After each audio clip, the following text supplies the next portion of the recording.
Indrajit study point में आप सभी का स्वागत है। हम पढ़ रहे हैं एनसीईआरटी क्लास 11 अध्याय 11 आधुनिकीकरण के रास्ते भाग 10। इसमें हम लोकतंत्रीकरण की मांग और निरंतर आर्थिक विकास कैसे होता गया उसके बारे में पढ़ेंगे। ठीक है, हमने ऊपर भी पढ़ा, ऐसा बात नहीं कि नहीं पढ़ा। अभी जापान का पढ़ा, चाइना का पढ़ा, हम अभी कोरिया के बारे में पढ़ रहे हैं। तो कोरिया में दो भाग, उत्तर कोरिया, दक्षिण कोरिया, हम दोनों के बारे में पढ़ेंगे, लेकिन एज अलग अलग सबको समझाया गया है, तो उसके अनुसार ही देखते हैं कि क्या कैसे हो सकता है। तो लोकतंत्रीकरण की इच्छा कब जगी? जब पार्क चुंग की मृत्यु हो गई, उसके साथ बहुत ज्यादा बढ़ गई कि लोकतंत्र तो चाहिए भैया।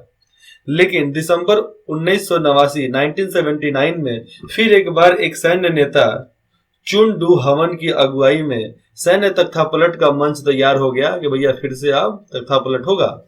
मई 1980 में चुन के सैन्य गुट के, चुन का जितना भी सैनिक थे, तो उन सबके गुटों के विरुद्ध, अब देखो सैन्य गुटों के विरुद्ध जितने भी लोकतंत्र की मांग करने वाले छात्र थे, नागरिक थे, उनके द्वारा राष्ट्र में जहां पर भी प्रमुख शहर में विभिन्न विरोध प्रदर्शन हुए थे, सैन्य दल ने पूरे देश में मार्शल कानून लागू किया और लागू करके उनका सारा आंदोलन दबा दिया।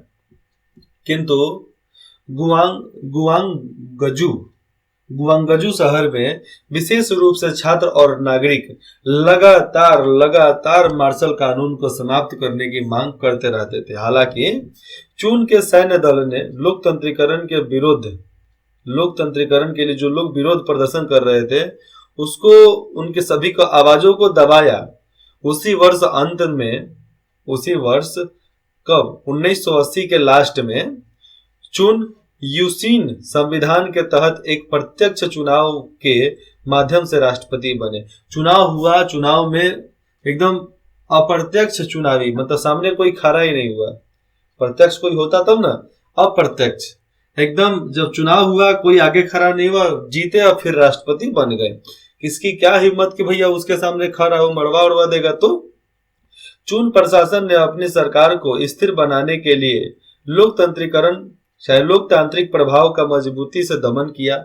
लोकतंत्र का जितना भी प्रभाव पड़ता था, जितना भी मजबूती था, उस चीज का दमन, मतलब लोगों को करना क्या है, देना क्या है, देता ही नहीं था। मतलब जितना भी नियम होता है, नियम मानता ही नहीं था। हालांकि चुन प्रशासन ने अंतर्राष्ट्रीय आर्थिक दृष्टिकोण से कोरिया के आर्थिक विकास को 1980 के 1.7% से बढ़ाकर 1983 में 13.2% कर दिया और मुद्रास्फीति को भी कम कर दिया। जो मुद्रा में ऊपर नीचे था बढ़ाव चढ़ाव, उसको भी कम कर दिया। कुछ तो किया भैया 3 साल में, 3 साल कम थोड़े होता है। आर्थिक विकास ने शहरीकरण, शिक्षा के स्तर में सुधार, मीडिया के प्रगति को जन्म दिया। समझना यहाँ पर, और ये जो चुन प्रशासन थे, आर्थिक विकास ने शहरीकरण करवा दिया, शिक्षा के स्तर में सुधार किया, मीडिया की प्रगति को जन्म दिया। इसके फलस्वरूप नागरिकों में अपनी राजनीतिक अधिकारों की आत्म जागरूकता, अंदर से जागरूकता जो होती है, तो आत्म जागरूकता बढ़ी, जिससे राष्ट्रपति के प्रत्यक्ष चुनाव के लिए संवैधानिक संशोधन की मांग की गई कि भैया राष्ट्रपति के प्रत्यक्ष, अप्रत्यक्ष नहीं, अब अप्रत्यक्ष के लिए सामने कोई खड़ा होगा, ऐसे चुनाव का प्रावधान किया जाए, संविधान में संशोधन किया जाए। मई 1987 में एक विश्वविद्यालय के, समझना यहाँ पर कि मई 1987 में एक विश्वविद्यालय के छात्र की अत्याचारों से हुई मौत, क्योंकि बहुत ज्यादा अत्याचार हुआ, तो अत्याचारों से हुई मौत की घटना के बाद नागरिकों ने लोकतंत्रीकरण के लिए बड़े पैमाने पर प्रदर्शन किए थे कि भैया अब हमें इस अत्याचार से दूर करो। जो घटना हो रही है जिसके वजह से नागरिकों के पास जो लोकतंत्र अधिकार नहीं है, इस लोकतंत्र के अधिकार के लिए लोग बहुत हल्ला किए, बहुत हल्ला किए। हल्ला करने का नतीजा ही था कि उनको बाद में वो अधिकार मिला। तो जिसको चुन प्रशासन ने दबाने की कोशिश की, इसके बाद चुन सरकार के खिलाफ लोकतंत्रीय आंदोलन में, समझना यहाँ पर, जब वो दबा दिए फिर से, तो इसके बाद चुन सरकार के खिलाफ लोकतंत्रीय आंदोलन में न केवल छात्रों बल्कि मध्य वर्ग के नागरिकों ने भी भाग लिया। छात्र लिए, मध्य वर्गीय परिवार के लोग लिए, जो मध्य वर्गीय मतलब जितने भी मिडिल क्लास फैमिली थे वो भी साथ आ गए। इन प्रयासों के चलते चून प्रशासन को संविधान में संशोधन करने के लिए मजबूर होना पड़ा और नागरिकों को सीधे चुनाव का अधिकार मिला कि भैया आप चुनाव कर सकते हो। कोरियाई लोकतंत्र का एक नया अध्याय इस प्रकार से शुरू होता है। अब कोरिया में लोकतंत्र का एक नया अध्याय ऐसे ही शुरू होता है, जो ये लाइन पढ़े कि मई में विश्वविद्यालय के छात्रों ने आंदोलन चालू किया क्योंकि उनके एक छात्र को अत्याचारों के कारण उसकी मौत हो गई। ऐसी घटना थी, आजादी नहीं था ना, तो हमें हक मिले इसके लिए छात्र तो छात्र, मध्य वर्गीय के लोग भी सामने आ गए। इसके वजह से प्रदर्शन भारी हो गया, सरकार को मजबूर होना पड़ा। मजबूर हुए तो भैया संशोधन किए तो हारेंगे और क्या करेंगे। तो कोरियाई लोकतंत्र और आईएमएफ संकट। अब देखना यहाँ पर कोरियाई लोकतंत्र और आईएमएफ संकट क्या होता है। नए संविधान के अनुसार 1971 के बाद से पहला प्रत्यक्ष चुनाव दिसंबर 1987 में हुआ, लेकिन विपक्षी पार्टियों की एकजुटता में विफलता के कारण चून के सैन्य दल के एक साथी सैन्य नेता, मतलब चून के सैन्य दल में से एक साथी सैन्य नेता रोह ताए ऊ का चुनाव हुआ था कि भैया यही वहां पर जाएंगे।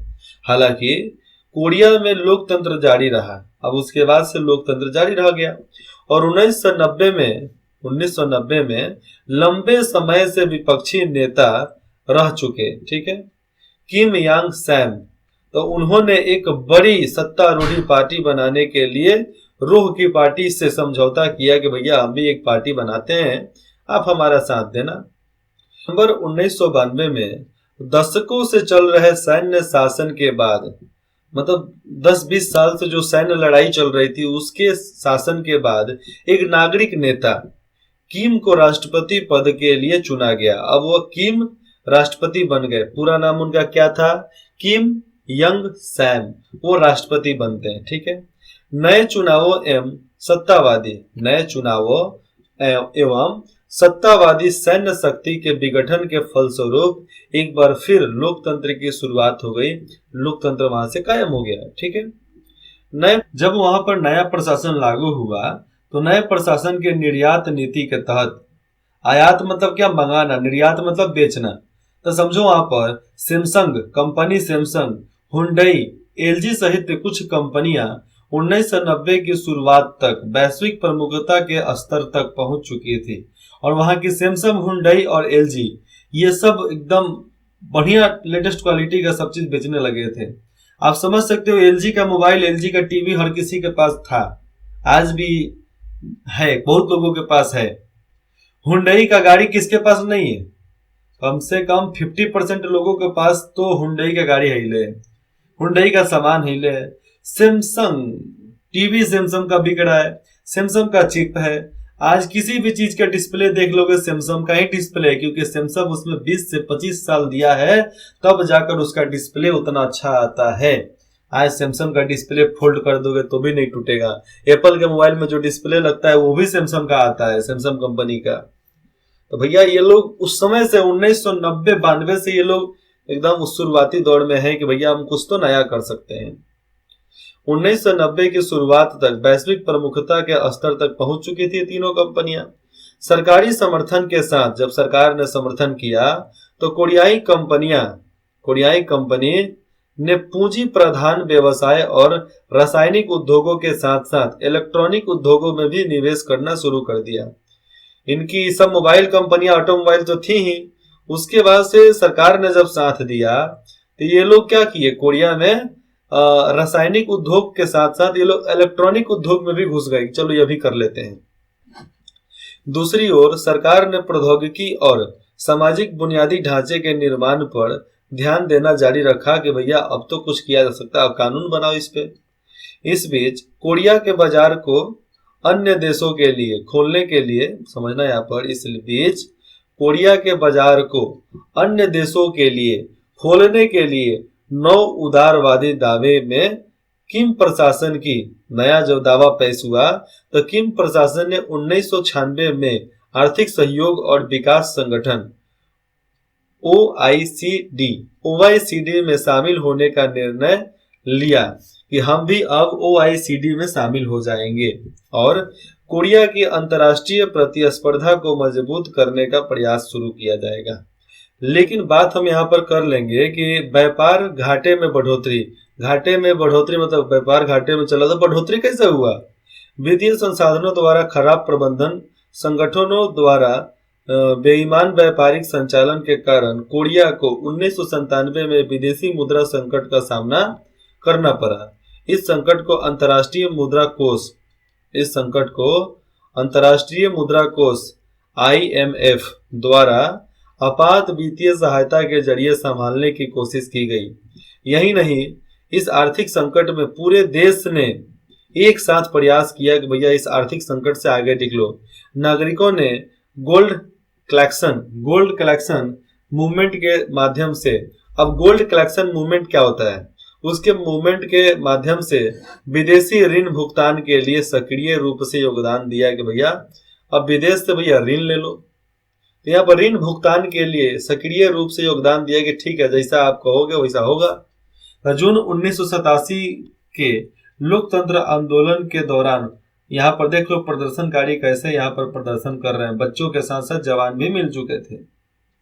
ये तस्वीर आप देख सकते हो, वर्तमान कालीन सियोल शहर, ये कोरिया का सियोल शहर है। कौन सा कोरिया? दक्षिण कोरिया का ये सियोल शहर है। आप यहाँ की लुक देखो, यहाँ की डिजाइनिंग देखो, यहाँ का सुंदरता देखो, किस तरह एकदम चकमक चकमक चकमक दिख रहा है कि नहीं? तो वैसा अपने इलाके में भी है भैया, ऐसा नहीं केवल उन्हीं के इलाके में है। देखो यहाँ पर दिसंबर का समय आया, दिसंबर 1997 में एक लंबे समय के बाद कोरिया में पहली बार शांतिपूर्ण हस्तांतरण के द्वारा विपक्षी पार्टी के नेता किम डे जुंग सत्ता में आए। सत्ता में दूसरा शांतिपूर्ण हस्तांतरण 2008 में हुआ, जब रूढ़िवादी पार्टी के नेता ली माइंग बाक प्रगतिशील पार्टी रोह, यहाँ पर देखना जिनका नाम है ली माइंग बाक, ठीक है, यहाँ पर प्रगतिशील पार्टी रोह मू हायून प्रशासन के बाद अध्यक्ष चुने गए। ये प्रशासन खत्म होने के बाद उनको वहां का अध्यक्ष चुन लिया गया और 2012 में रूढ़िवादी पार्टी की नेता पार्क खनहे पहली महिला राष्ट्रपति के रूप में चुनी गई और पहली बार कोई महिला राष्ट्रपति वहां पर बनी। वो क्या लगता है, कोई भी महिला कहीं भी राष्ट्रपति बन सकती है क्या? इतना आसानी से नहीं बन सकती है। इसके पीछे भी कारण था कि कौन है कौन नहीं है। उनके पिता, ये देखो इनका नाम क्या था, पार्क खनहे, तो उनके पिता पार्क चुंगही की राजनीतिक विरासत के कारण, जो पार्क चुंगही थे उनके राजनीतिक विरासत के कारण अपने कार्यकाल की शुरुआत में बहुत समर्थन प्राप्त हुआ। लेकिन अक्टूबर 2016 में जब यह बात उठी कि उनके स्थान पर उनके एक नजदीकी मित्र गुप्त रूप से सरकारी मामलों का प्रबंधन करते हैं, सरकारी कामों का कामकाज करते हैं, तब राष्ट्रव्यापी मतलब राष्ट्र के हित में गलत काम किया जा सकता है, इसलिए उन लोगों ने एक विरोध किया कि राष्ट्रव्यापी विरोध एवं प्रदर्शनों के फलस्वरूप राष्ट्र में जब विरोध हुआ, प्रदर्शन हुआ, उस समय मार्च 2017 में उन पर महाभियोग चला। महाभियोग मतलब क्या होता है? देशद्रोह। तो महाभियोग चला और उन्हें कार्यकाल से हटा दिया गया। मई 2017 में तीसरी बार शांतिपूर्ण हस्तांतरण के बाद मुंजे इन ने राष्ट्रपति पद संभाला। तो यहाँ पर महाभियोग का मतलब सीधा समझ लो उनको हटा दिया गया, देश निकाला तो नहीं, उनको हटा दिया गया। पहले के लोग महाभियोग करते थे मतलब उनका खात्मा उस दिन, राजा महाराजा कर दे मतलब वो दिन देश निकाला, लेकिन यहाँ पर है कि उनको महाभियोग वहां से हटा दिया गया और दूसरा कोई राष्ट्रपति बना 2017 में। तो 2016 में नागरिकों के नेतृत्व में किए गए कैंडल लाइट विरोध में देश के लोकतांत्रिक कानून और प्रणालियों की सीमाओं के भीतर राष्ट्रपति के इस्तीफे की मांग कर रहे नागरिकों का शांतिपूर्वक प्रदर्शन कोरियाई लोकतंत्र की परिपक्वता को दर्शाता है कि भैया वो कोरिया के लोग लोकतंत्र के लिए कैसे शांतिपूर्ण वो प्रदर्शन कर सकते हैं। तो उनके परिपक्वता मतलब उनकी उदारता को दिखाता है यहाँ पर। तो उदारता देखो ना भैया आप, कोरियाई लोकतंत्र आर्थिक विकास का कर्जदार था। कोरिया में जो लोकतंत्र था उसके आर्थिक विकास के कारण हुआ, लेकिन यह देश जो था, देश के गणतंत्रवाद को प्रोत्साहित करने वाले कोरियाई नागरिकों की राजनीतिक जागरूकता ही है जिसने आज इस देश को आगे बढ़ाने में प्रमुख भूमिका निभाई है। नहीं तो आज कोरिया, दक्षिण कोरिया को कोई नहीं जानता। तो वहां के लोग हैं कि अपने आप को बदलें, गणतंत्र को लाएं, लोकतंत्र को लाएं, जागरूकता लाएं, जिसकी वजह से आज देश सबसे आगे चल रहा है। आधुनिकता के दो मार्ग, देखो यहाँ पर आधुनिकता के दो मार्ग कौन कौन से यहाँ पर बताया गया है। औद्योगिक समाजों ने एक दूसरे के जैसे बनने की बजाय, देखना यहाँ पर कितना सुंदर लाइन लिखा गया है। सुंदर लाइन में क्या लिखा गया है? औद्योगिक समाज ने एक दूसरे के जैसे बनने की बजाय आधुनिकता के अपने अपने मार्ग बनाए कि कॉपी नहीं करेंगे, अपना नया रास्ता बनाओ। यहाँ पर हम ताइवान का किस्सा लेते हैं, तो ताइवान का किस्सा और कोरिया की कहानी के साथ साथ चीन और जापान का इतिहास दिखता है। कैसे दिखता है कि किस तरीके से अलग अलग ऐतिहासिक परिस्थिति उनकी थी, अलग अलग थी, और उसने आजाद और आधुनिक देश बनने की बिल्कुल अलग राहें तैयार की कि हम उस रास्ते से कभी विकसित नहीं बनेंगे जिससे दुनिया होगा, हम अलग रास्ता चुनेंगे। जापान अपनी आजादी बनाए रखने में सफल रहा, पारंपरिक हुनर प्रथाओं को नए तरीके से इस्तेमाल कर पाए। तथापि कुलीन वर्ग के नेतृत्व में, कुलीन वर्ग कौन सा? राजा महाराजा के नीचे वाले काम करने वाले जो लोग होते हैं, तो कुलीन वर्ग के नेतृत्व में हुए आधुनिकीकरण ने एक उग्र राष्ट्रवाद को जन्म दिया। उग्र मतलब बहुत तेज राष्ट्रवाद को जन्म दिया और एक विशेषकारी सत्ता को बरकरार रखा, जिसने विरोध और लोकतंत्र की मांग का गला घोट दिया। जो विरोध और लोकतंत्र की मांग हो रहा था उसका गला घोट दिया। यह राष्ट्रवाद का जन्म तो दिया, लेकिन विरोध और लोकतंत्र की गला घोट दिया, क्योंकि भैया हम लोगों को जरूरत थी देश में प्रौद्योगिकी लाने की, देश में व्यापार लाने का। उसने एक औपनिवेशिक साम्राज्य की स्थापना की, जिससे उस क्षेत्र में बैर की भावना मतलब इधर उधर अलग अलग, दूसरे एक दूसरा मतलब पराया, तो बैर की भावना बनी रही। तो होता है ना कि भैया जब राष्ट्रवाद साम्राज्यवाद का स्थापना हो जाता है तो हम अमीर है, तू गरीब है, भाई जात तू हो जात, हम राजा तू गरीब फकीर, वैसी बात। और अंदरूनी विकास भी प्रभावित रह गई, विकास तो हो नहीं पाया। देखो यहाँ पर आधुनिकता के दो मार्ग कैसे कैसे दिए जाते, यही तो सीखना है हमें।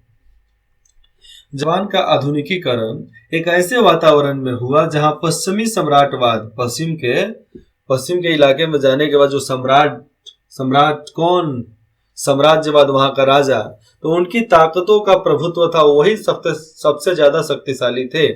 हालांकि हम यहाँ पर बात कर लेंगे तो जापान ने उनकी नकल की। कहाँ का नकल की? जापान ने उनकी नकल की, पर साथ ही अपने हल ढूंढने की कोशिश भी की कि भैया अपना हल क्या हो सकता है। तो जापानी राष्ट्रवाद पर इन मजबूरियों का प्रभाव है। कौन कौन से मजबूरी? एक और जहां जापानी एशिया को पश्चिम आधिपत्य से मुक्त कराने की उम्मीद करते थे कि भैया जापान को एशिया से अलग करेंगे, दूसरे लोगों के लिए यही विचार साम्राज्य का निर्माण करने के लिए महत्वपूर्ण कारक सिद्ध होता था कि साम्राज्य का निर्माण करेंगे तो भैया हम दूसरे से दूर रहेंगे। इसी बात से उन लोगों ने एक अलग प्रकार का महत्वपूर्ण निर्णय लिया। लेकिन निर्णय क्या होता है, लेने से थोड़े लागू तो होना चाहिए ना। यहाँ यह उल्लेख करना जरूरी है कि सामाजिक और राजनीतिक संगठनों के सुधार और रोजमर्रा की जिंदगी को बदलने के लिए केवल परंपराओं को पुनर्जीवित करने या जबरदस्ती उन्हें पकड़े रखने या संभालने का सवाल नहीं था, बल्कि उन्हें नए और अलग संरचनात्मक तरीके से इस्तेमाल करने की बात थी। घसीटो नहीं, उस परंपरा को करो नहीं, निभाओ नहीं, उसी परंपरा को फिर से जीवित करो और नए तरीके से उसको लाओ कि हम क्या कर सकते हैं।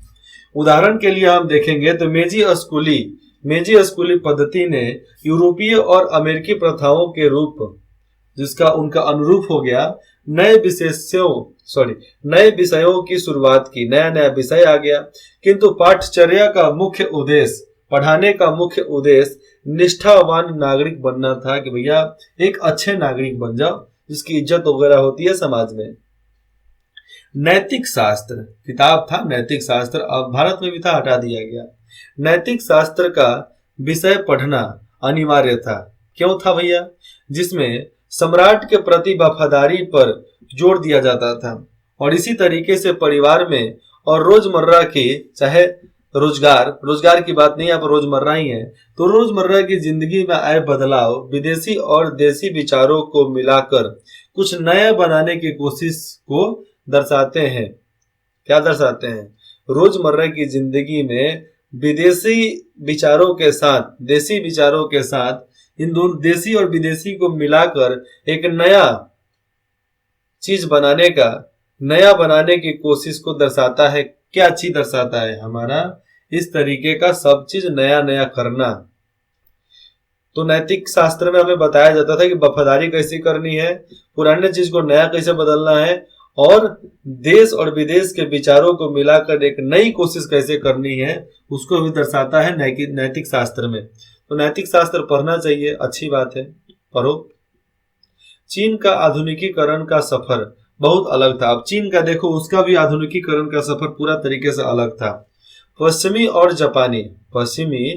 जापानी दोनों ही किस्म के विदेशी साम्राज्यवाद ने सारे नियंत्रणों को कमजोर बनाया और राजनीतिक और सामाजिक व्यवस्था तोड़ने के लिए माहौल बना दिया।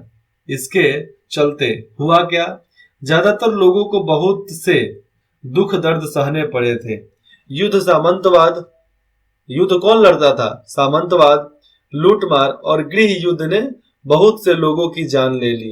युद्ध जो सामंतों में, राजाओं में हुआ, मंत्रियों में हुआ, लूटमार हुआ, चाहे गृह युद्ध हुआ, तो बहुत सारे लोग मारे गए उसमें। जापानी हमले की बर्बरता से उससे भी भारी तादाद में लोगों की जान गई। प्राकृतिक त्रासदियों ने, जो प्राकृतिक तौर पर आया नेचर की तरफ से, उस त्रासदियों ने बोझों को और बढ़ा दिया। जितने भी बोझ थे उस बोझ को और बढ़ा दिया। ऐसे चाइना में, जापान में बाढ़ वगैरह तो आते रहता है, आम बात है, भारत में भी आता है। उन्हें यहाँ पर अब बात करेंगे 19वीं और 20वीं शताब्दी में। तो उनके परंपराओं को ठुकराया गया। किसके परंपराओं को ठुकराया गया? चाइना की बात चल रही है, तो उसी के परंपराओं को ठुकराया गया और राष्ट्रीय एकता तथा सुदृढ़ता निर्मित करने की रास्ते की तलाश की गई कि नए तरीके से कैसे यहाँ पर एकता लाया जा सकता है, जागरूकता लाया जा सकता है। तो चीन के समयवादी दल और उसके समर्थकों ने परंपरा को खत्म करने की लड़ाई लड़ी कि परंपरा को खत्म किया जाए कि नहीं, यहाँ पर नहीं करने की लड़ाई लड़ी। उन्हें लगा कि परंपरा जन समुदायों को गरीबी में जकड़े हुए हैं, मतलब जो भी हमारी परंपरा है सभी लोगों को गरीबी में जोड़े हुए हैं।